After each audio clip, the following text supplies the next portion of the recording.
শিৱসাগৰ মাননীয় বিধায়ক অখিল গগৈৰ মাতৃ প্ৰিয়ম্বদা গগৈ অসুখত ভুগি আছিল কেইদিনমানৰ পৰা।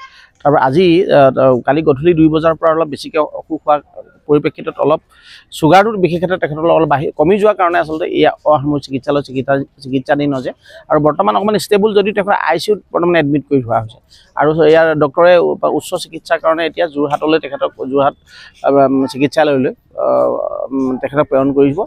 ইতিমধ্যে পৰিয়ালৰ সকলো আহি আছে, ইয়াত সমবেত হৈছে সকলো আৰু তেখেতৰ আমি সুস্বাস্থ্য কামনা কৰিছোঁ। সোনকালে যে তেখেত যে আৰোগ্য হয় তাক আমি কামনা কৰিছোঁ।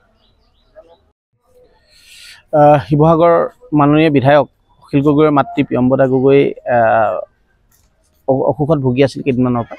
তাৰপৰা আজি কালি গধূলি 2 বজাৰ পৰা অলপ বেছিকৈ অসুখ হোৱাৰ পৰিপ্ৰেক্ষিতত অলপ চুগাৰটো বিশেষ ক্ষেত্ৰত তেখেতৰ অলপ কমি যোৱাৰ কাৰণে আচলতে এই অসামৰিক চিকিৎসালয়ত চিকিৎসাধীন হৈছে আৰু বৰ্তমান অকণমান ষ্টেবল যদিও তেখেতৰ ICUত বৰ্তমান এডমিট কৰি থোৱা হৈছে আৰু ইয়াৰ ডক্টৰে উচ্চ চিকিৎসাৰ কাৰণে এতিয়া যোৰহাটলৈ তেখেতক যোৰহাট চিকিৎসালয়লৈ তেখেতক প্ৰেৰণ কৰিব। ইতিমধ্যে পৰিয়ালৰ সকলো আহি আছে, ইয়াত সমবেত হৈছে সকলো আৰু তেখেতৰ আমি সুস্বাস্থ্য কামনা কৰিছোঁ। সোনকালে যে তেখেত যে আৰোগ্য হয় তাক আমি কামনা কৰিছোঁ।